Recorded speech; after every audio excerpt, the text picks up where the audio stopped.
Hola a todos, mi nombre es Freddy. Mi nombre es Lady. Mi nombre es Lorena. Vamos a ver sobre lo que es la teoría del consumidor, que lo encontramos en los capítulos 3 y 4 de la microeconomía de Pildig.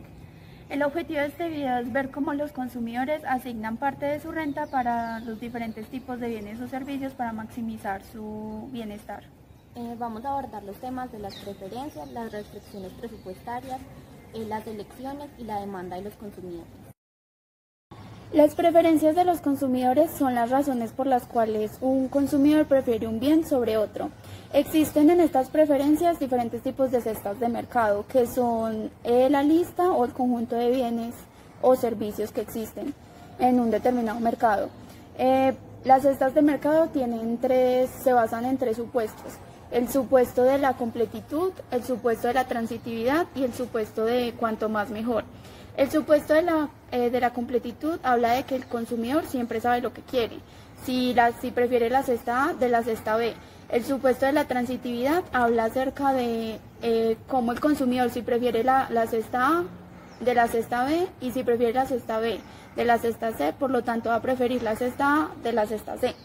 Y cuanto más mejor quiere decir que una unidad adicional de un producto le va a generar una unidad adicional de satisfacción al consumidor. También estas cestas de mercado se expresan en la curva de indiferencia, que es los diferentes tipos de cestas que existen que le proporcionan al consumidor el mismo nivel de satisfacción. Las preferencias de los consumidores. En este cuadro se pueden evidenciar las distintas cestas de mercado. La cesta B contiene 20 unidades de alimentos y 30 unidades de vestimenta. La cesta C tiene 10 unidades de alimentos y 50 unidades de vestimenta, y así sucesivamente. Estas cestas de mercado están representadas en estos puntos en la gráfica, a lo cual podemos comparar la cesta C con la cesta E, siendo la cesta E la que genera el mayor nivel de satisfacción debido a que dispone más unidades de ambos bienes que la cesta C, que tiene menos unidades de ambos bienes. También podemos comparar la cesta B con la cesta G, que si bien tienen las mismas cantidades de alimentos, la cesta B dispone una mayor cantidad de vestimenta que la cesta G, por lo tanto la cesta B va a tener un mayor nivel de satisfacción para el consumidor. Lo que no podemos comparar es la cesta B con la cesta E, porque se suele caer en el error de que para saber cuál genera mayor nivel de satisfacción es la cesta E, ya que al sumar las unidades 40 más 30 da 70 y la cesta B tendría 60 unidades, por lo tanto la cesta E sería la que mayor satisfacción genere. Pero esto no es así, porque eso depende de qué bien o servicio prefiera el consumidor, si las vestimentas o los alimentos. Para tener mayor precisión sobre las preferencias del consumidor, existe la curva de indiferencia, la cual me representa que la cesta B, la cesta C y la cesta D le generan a él el mismo nivel de satisfacción. Estas curvas de indiferencia tienen tres características. La primera es que la pendiente siempre es negativa. No puede ser positiva porque en este caso, si fuera positiva, querría decir que la cesta A y la cesta B generan el mismo nivel de satisfacción, por lo que están en la misma curva de indiferencia. Pero según el supuesto de cuanto más mejor, el consumidor debería preferir la cesta B, ya que tiene mayor cantidad de unidades de ambos bienes y no las dos por igual. También la curva de indiferencia no se debe cruzar con otra curva de indiferencia, debido a que esto representa que la cesta de mercado A genera el mismo nivel de satisfacción que la cesta de mercado C, y la cesta de mercado A genera el mismo nivel de satisfacción que la cesta de mercado B. Por lo tanto, según el supuesto de transitividad, la cesta B debería generarme el mismo nivel de satisfacción que la cesta C. Pero esto no es así porque están en diferentes curvas de indiferencia, por eso las curvas de indiferencia no se pueden cruzar. Y por último, la curva de indiferencia debe siempre tener pendiente negativa convexa al origen. No podría ser cóncava, no podría ser una pendiente negativa lineal, aunque en algunos casos hay excepciones. Debería ser una pendiente negativa convexa al origen debido a que la relación marginal de sustitución es decreciente. Ahora vamos a hablar de las restricciones presupuestarias, que son las limitaciones que tiene el consumidor a la hora de comprar un determinado bien o servicio debido a la renta. En esta, el consumidor destina parte de su ingreso para la compra de bienes o servicios, la cual debe ser utilizada a su totalidad. También debemos tener en cuenta la recta presupuestaria, que son las combinaciones de bienes o servicios comparables con la renta. Esto quiere decir que el consumidor sí tenga la capacidad económica para adquirir ese bien o servicio. También la recta presupuestaria tiene movimientos dependiendo de las variaciones del precio de los productos, de los bienes o servicios y el precio de la renta. Restricciones presupuestarias. Como podemos observar en la siguiente gráfica, se encuentra la recta presupuestaria, a lo que si el consumidor opta por una cesta de mercado que esté ubicada a la derecha de la recta presupuestaria, es evidente que el consumidor no va a poder adquirir esta cantidad de bienes y servicios como lo son la vestimenta y los alimentos, debido a que su capacidad económica no se lo permite. Pero si opta por una cesta de mercado ubicada a la izquierda de la recta presupuestaria, sí va a poder adquirir esta cantidad, pero iría en contra del supuesto de que el consumidor debe gastar el ingreso a su totalidad. Por eso, la recta presupuestaria me representa las combinaciones de las diferentes cestas de mercado donde el consumidor va a poder gastar su ingreso a su totalidad. La recta presupuestaria se desplaza o rota dependiendo de las variaciones, ya sea en la renta o ya sea en el precio de los bienes o servicios. En esta gráfica podemos observar la recta presupuestaria, la cual dispone el consumidor un ingreso de 80 pesos, a lo cual si el ingreso del consumidor aumenta a 160 pesos, la recta presupuestaria se va a desplazar hacia la derecha de forma paralela. Y si el ingreso disminuye a 40, la recta presupuestaria se va a desplazar a la izquierda de forma también paralela. Y en esta gráfica podemos observar las variaciones que pasa con la recta presupuestaria si varía el precio de alguno de los bienes, en este caso el de los alimentos. Tenemos que la recta presupuestaria de los alimentos, donde el precio de los alimentos es 1, si aumentamos el precio de los alimentos, la recta presupuestaria rotaría a la izquierda. Y si disminuye el precio de los alimentos, la recta presupuestaria rotaría hacia la derecha. Ahora vamos a ver la elección de los consumidores. Después de saber cuáles son las preferencias y las restricciones presupuestarias, podemos entrar a averiguar cuáles van a ser las elecciones, es decir, cuál va a ser la cantidad de un producto que va a elegir el consumidor. Vamos a suponer que los consumidores eligen de manera racional, es decir, que siempre piensan en la maximización de su satisfacción. La cresta del mercado maximizadora debe satisfacer dos condiciones. La primera es que debe encontrarse en la recta presupuestaria y la segunda es que debe suministrar a los consumidores la combinación de los bienes y servicios por la que siempre han mostrado mayor preferencia. Si contamos con estas dos condiciones y las cumplimos, podemos acercarnos a la obtención de la mayor maximización de su satisfacción y podemos elegir el punto correcto en la recta presupuestaria.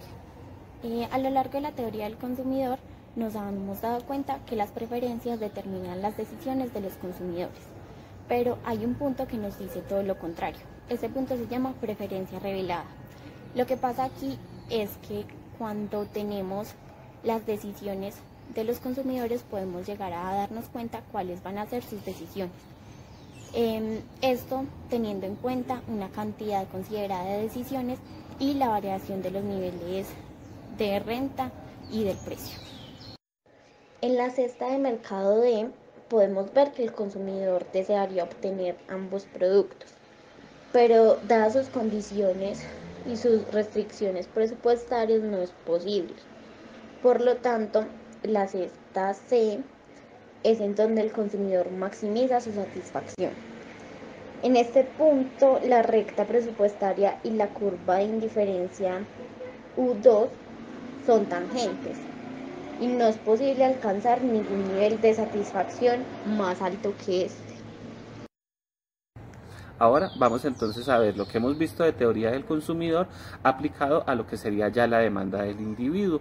Debemos tener en cuenta que la demanda del individuo es el comportamiento que genera una persona a la hora de comprar un bien o servicio con unas restricciones determinadas que vamos a encontrar ahora.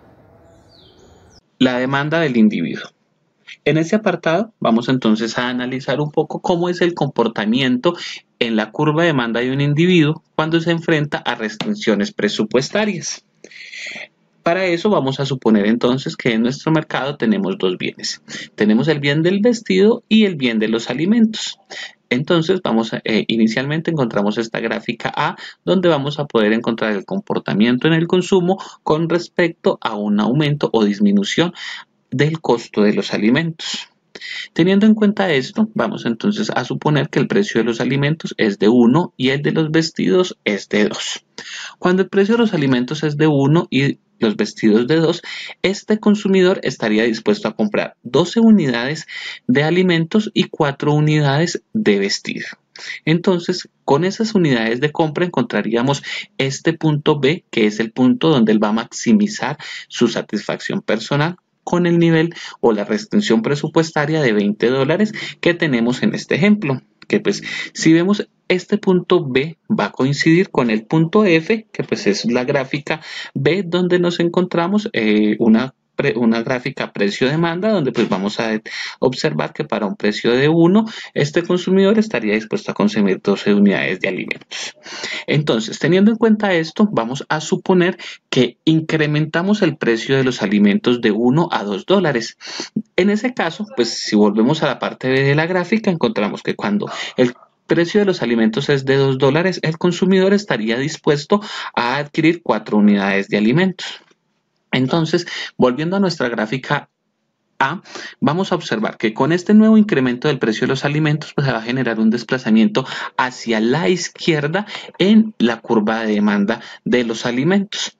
Entonces, con esta restricción presupuestaria, tenemos entonces que generamos un nuevo nivel de maximización, donde podría adquirir 4 unidades de alimento y 6 unidades de vestido, formando un nuevo punto de maximización que sería este punto C, y pues se traza la curva de indiferencia U1, disculpen, que sería donde el consumidor, pues las combinaciones posibles de consumo cuando el precio de los alimentos es de 2 y el de los vestidos también sería de 2. Ahora bien, supongamos entonces que el precio de los alimentos va a disminuir a 50 centavos. En ese caso, entonces, volviendo a la parte de la gráfica, cuando el costo de los alimentos es de 50 centavos, el consumidor estaría dispuesto a adquirir 20 unidades al mes. Entonces, teniendo en cuenta esto, volvemos a la parte A de la gráfica, donde encontraríamos que se formaría una nueva recta de demanda. Se generaría un desplazamiento hacia la derecha, formando una nueva pendiente, y pues formaríamos un nuevo punto de maximización de la utilidad o del consumo. Ese nuevo punto de maximización, que es donde el consumidor maximiza su satisfacción personal, lo encontramos en este apartado D, donde estaría dispuesto a adquirir 20 unidades de alimentos y 5 unidades de vestido, y pues formaríamos la curva de indiferencia U3. Vamos entonces a analizar cómo sería el comportamiento de un individuo cuando se enfrenta a modificaciones en la renta del mismo. Entonces, inicialmente vamos a entender que el comportamiento va a ser un poco similar al que acabamos de ver en la gráfica anterior, ya que vamos a inicialmente a suponer que con un ingreso de $10, este consumidor va a poder adquirir 4 unidades de alimentos y 3 unidades de vestido, manteniendo los mismos precios de $1 por alimento y $2 por unidad de vestido. Si la renta de este consumidor aumentara de 10 a $20, entonces va a poder adquirir 10 unidades de alimentos y 5 unidades de vestido. Lo mismo pasaría si aumentaría, pues en este caso, de 20 a 30, podría adquirir entonces un nuevo punto de maximización de su utilidad, pasando al punto D, donde va a poder adquirir, en este caso, 16 unidades de alimento y 7 unidades de vestido. Ahora vamos a ver cómo es el comportamiento de los bienes normales y los bienes inferiores en una curva de demanda.